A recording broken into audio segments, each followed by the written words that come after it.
Hey, what's up guys and welcome to part 30 of Naruto, the God of Shinobi.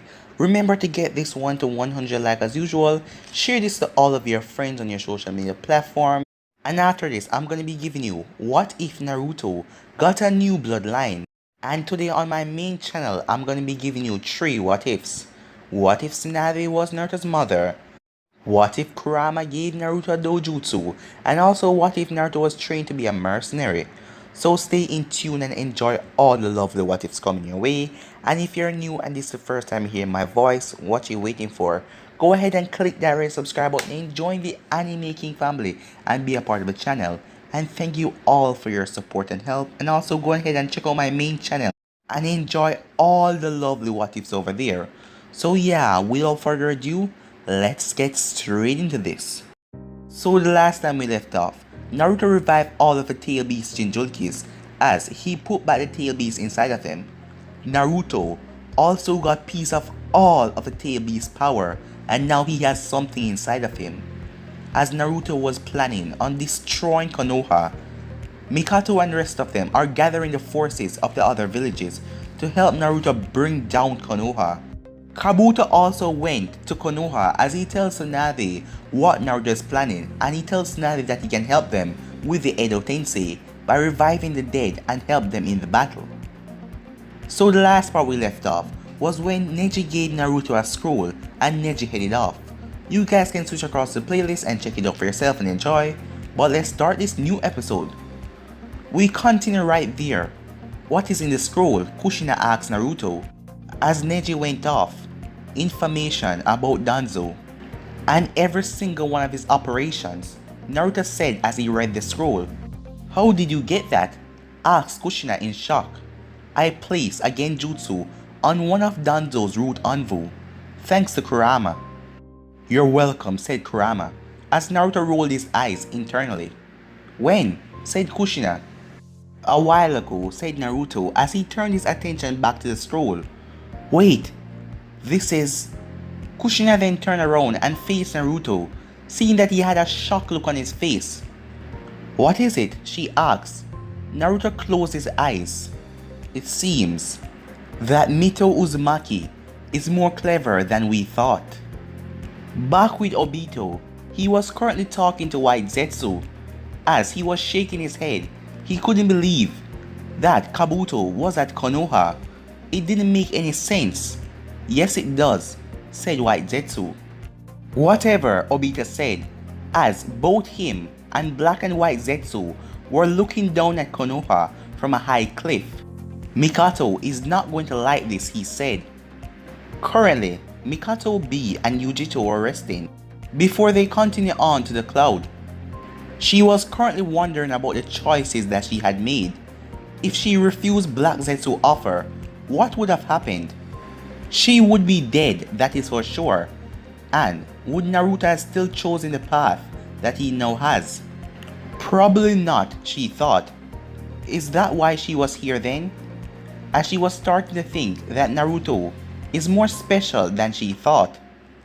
He came from a powerful clan that was also related to the Senju. He was also the Jinchuriki of the strongest Biju and possessed the Rinnegan. As she wondered what exactly Naruto is going to do with this world, she just cannot wait to see for herself.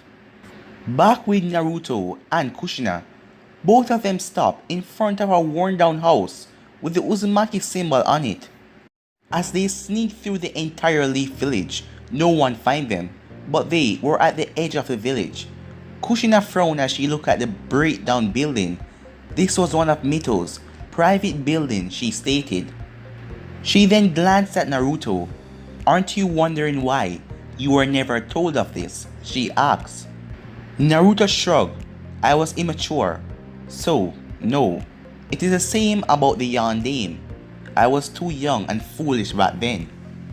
As he then started to walk to the entrance of the building, as Kushina followed behind him, Naruto stopped at the entrance where the stairs was, as the place seemed like it would collapse at any moment. Where is it? He said as he looked around. You know, you never told me exactly what we're looking for. said Kushina as she stepped right next to him. Before he could respond, something caught Naruto's attention. As he then looked down, it was at the doorway. So I was right, he said to himself. He then walked up as he looked at the swirl that was on the doorway, the same exact one that was in the first Hokage's face in the structure where he found the note from Mito. As he then kneeled down to examine it, as Kushina also kneeled down beside of him as well.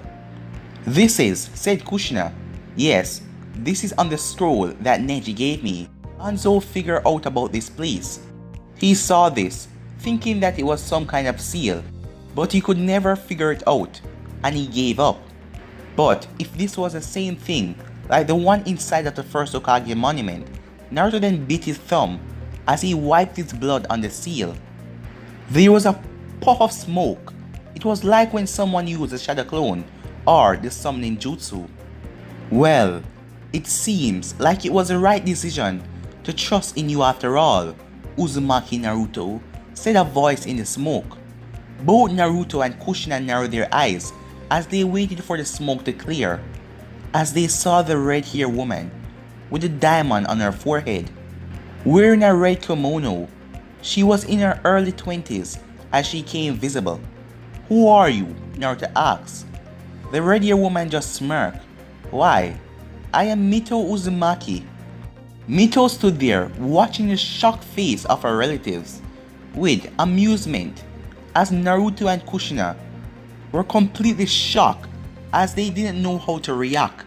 Hey, brat, how long are you and your mother going to stand there like dumbass? Said Kurama as Naruto came out of his shock. Aren't you surprised? Asked Naruto to Kurama. Kurama snorted. Of course not.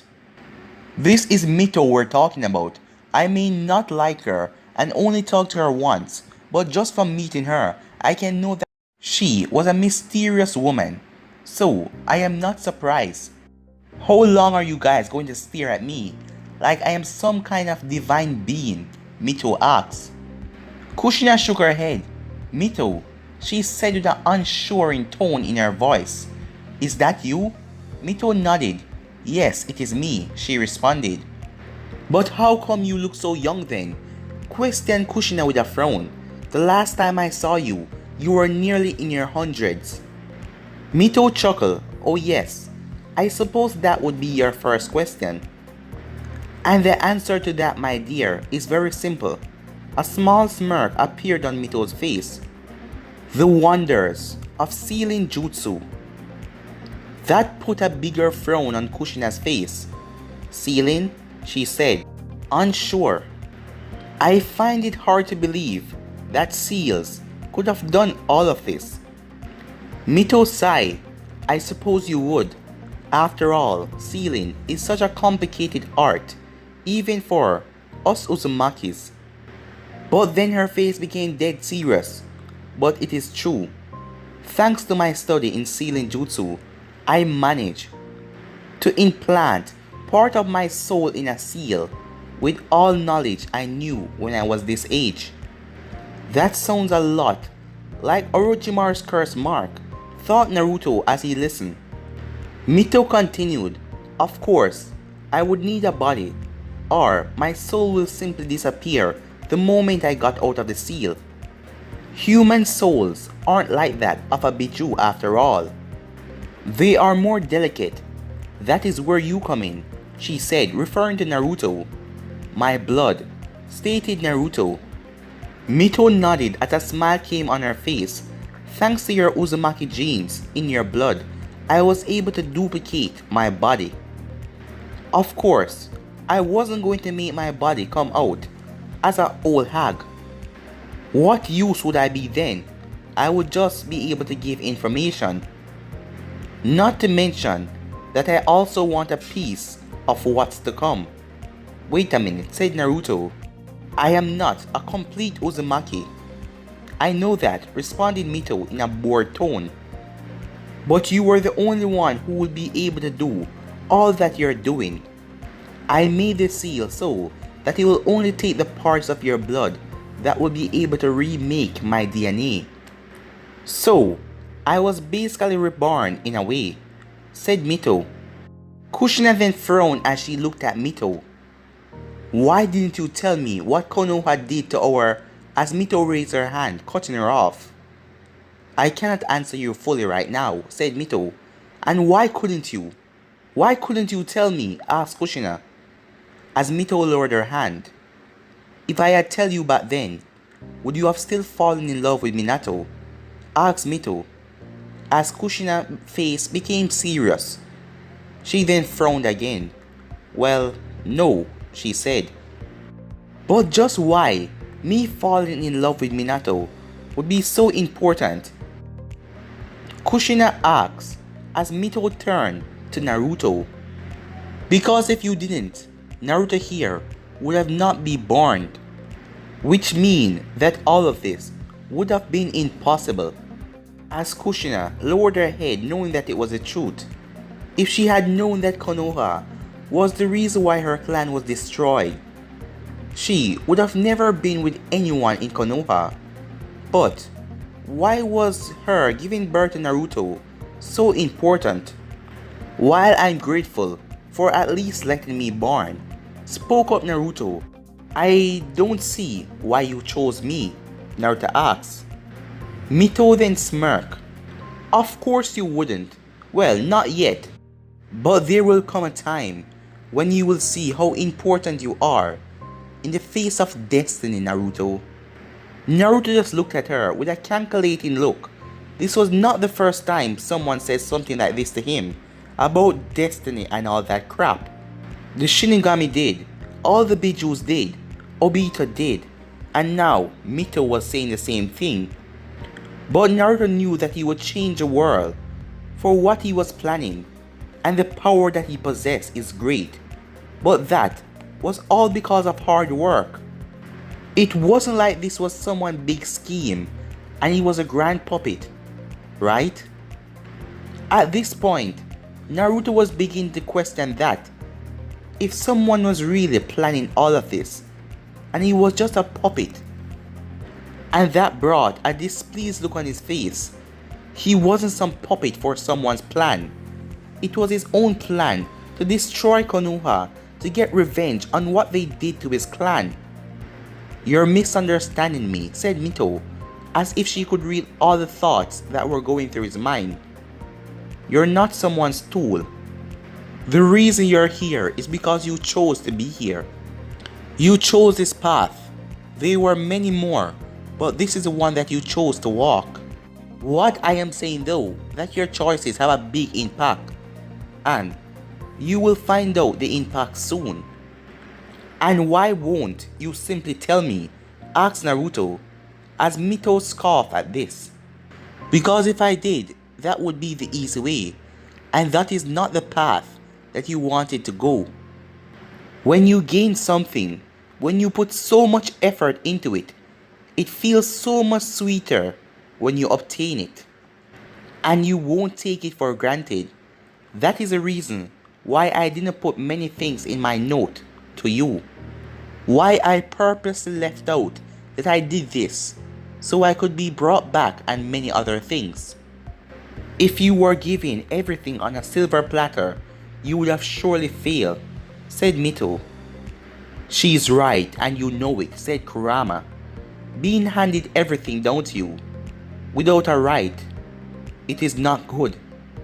Yeah, you're right, thought Naruto. I see. You understand, said Mito. Good. I guess I kind of understand why you did, said Kushina. But that doesn't mean that I like it. And what happens now? Mito shrugged. That isn't up to me. You are the ones that have the plan and how to wipe out Konoha. Yes, we do, agreed Naruto. But will you follow us? Mito chuckled. Of course I will. You don't even have to ask me that. That is something that was kind of troubling me, said Kushina. I mean, Hoshirama was your husband, and this village is his legacy. Mito sighed sadly. I know that, she admitted softly. That is the one thing that caused doubt. where I wondered if I should help Madara or not.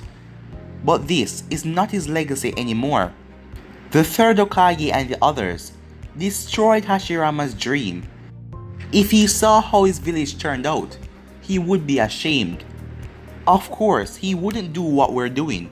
He's not like that, she said with a smile. And that is one of the things that made me fall in love with him. But then, the smile disappeared. Unfortunately, the both of us have a different mindset, she said. Mito then looked at Naruto. In fact, I know that you possess a jutsu that you can summon the Shinigami without it taking your soul in return. It would explain how Kushina is here, but I ask you to not revive my husband or his brother. They have nothing to do with this. Naruto nodded. It wasn't like he was planning on doing that in the first place. Thank you, Mito said with a bow. Well then, said Kushina. What now, Naruto-kun? As Mito raised her eyebrow at the con, but she didn't comment. A thought came to Naruto's mind at that point, as he brought out the first Hokage's necklace that he won from Tsunade, as Mito's eyes widened. That is Hashirama's necklace, she said in surprise. But why did you have it?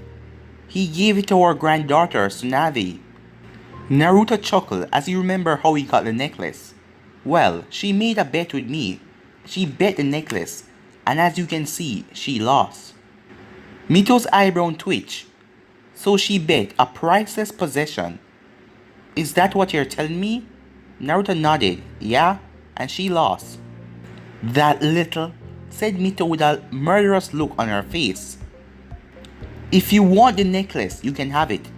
He was your husband after all, said Naruto. Mito then shook her head. No, keep it. Hashirama gave it to Tsunade, and since she lost it to you, it is now yours. Naruto nodded as he put the necklace back on. Oh, and by the way, she is the fifth Hokage, said Naruto. Who? Asked Mito. Tsunade, of course. As Mito had the same expression that Naruto and Kushina had on when Mito just arrived. Are you kidding me? Asked Mito. Kushina shook her head. No, he's completely honest. Damn it, Madara, she muttered. The bastard could have told me that this was going to happen. Well, you know now, said Naruto with a shrug. Well, said Mito, I guess it's time for me to give my granddaughter a visit after all of these years. With Karin, she slowly opened her eyes. As she did, she immediately closed them, the sun being responsible for that. The next thing she noticed that her pelvis area was sore. She wondered if she slept wrong or something like that. She then stood up, as she was sitting up in her sleeping bag as he stretched. As two things then came notice to her. The first was that she was completely naked, and the second was that she was in a tent. She then heard a voice. Oi, Sasuke, said Sugetsu as he entered. I don't have any more toothpaste, can you? As Sugetsu stopped, seeing that Karin, as he was seeing her upper half because he stretched earlier. As Karin looked at him, as she then screamed. Roshi heard the scream, as currently Roshi and Han were sitting on separate tree branches and looking at the morning sun. Well, they were until the commotion that was happening below them began. Oi, Han, said Roshi. As Han looked over, let me ask you something, began Roshi, as Han was silent, so he continued. Let me know why you were so eager to follow that boy in the first place. That was something that was bothering Roshi for a long time now. Han wasn't so convinced so easily in the first place, if he could at all. So why was it so easy for Naruto to convince him? It was silent for a few seconds, as Han then spoke. What exactly do we have to go back to? He asked. As Roshi nodded as well, because it was the same for him. What exactly were they gonna go back to? Han then looked up in the sky and Roshi did as well, as they looked at the sun. Back in Konoha with Fu, she collapsed on her bed in the underground base. Today training was rough, as she didn't know if it was morning, afternoon or night. They were on the ground after all. That bastard, she thought, referring to Danzo, all he made me do was call on your chakra. Of course, I am the whole reason he wants you in the first place, nothing more, said the tail beast. Fu rolled her eyes. Thanks for the confidence boost. Komei scoffed, whatever. The reason why the training was hard is because her body was not used to handling Komei's chakra for a long period of time. After all, Komei had only given it to her when her life was in danger, and that was it. Hey, said Fu, just what is your problem with me anyways? I haven't even done a single bad thing to you. Komei scoffed again. You really want to know? Fine, I will tell you. You're not the only one I dislike. I dislike your entire species. Including Naruto? Asked Fu, as Komei paused. Well, not completely. He might only be the second human that I don't despise. Well, I have to see. Well, I never done anything bad to you, so I don't see why you don't like me, Fu asked. You don't get it. Do you know how long I have been sealed away, time after time by your species, because they just want my power? That right there is the very reason I despise you humans. Well, I see, said Fu, but you forgot that in the same way that you have been used, I was used as well. And that is the very reason why you and I should not be fighting with each other. But you have to remember that both Jinchuriki and Bijus have the same connection and their life almost turned out the same. That is why Naruto and Kurama get along, said Fu. Komei was surprised to hear that. You know of their relationship? Komei asked. Fu giggled quietly. You know that sounds weird, right? But yes, Naruto told me that he and the Kyuubi are friends. To be honest, it made me jealous. I want to be friends with you as well. You want to be my friend? Komei asked. But guys, I'm gonna be ending this episode right here. If you want to see the next part of this, you already know what to do. Like, subscribe, comment down below, and turn on that bell notification to stay posted. Remember to share all of your friends on your social media platform. And go ahead and check out my main channel after this, because I'm going to be posting 3 what ifs over there. And also guys, I'm going to be posting what if Naruto got a new bloodline on this channel. So stay in tune and enjoy yourself. But for now, I'm out. Peace.